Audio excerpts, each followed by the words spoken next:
you have to really critically look at what the collaboration is going to take out from you, anything else you've got going on that might get in the way.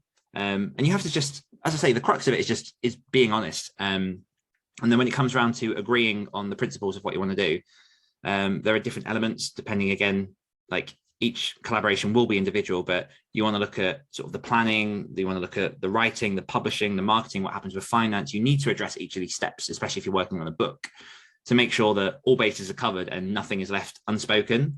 And only then can you really kind of look at some kind of agreement.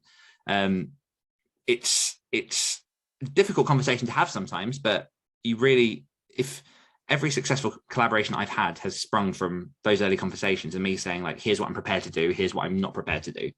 And, you know, I've had conversations with people where they've brought something to the table and we've backed them forward it, and we've like sort of shifted ideas and seen how we can work for both. And at the end of the day, if it doesn't work, it doesn't work. And you need to put yourself in a position in which you're comfortable at saying no if it isn't right for you, because it doesn't have to happen without your permission. And there are nice ways to say no. And actually, sometimes saying no will save you so much heartbreak over saying yes and then getting 3 or 4 months down the line. And like you say, people then not delivering, not turning up. And like, that's kind of where it all falls apart.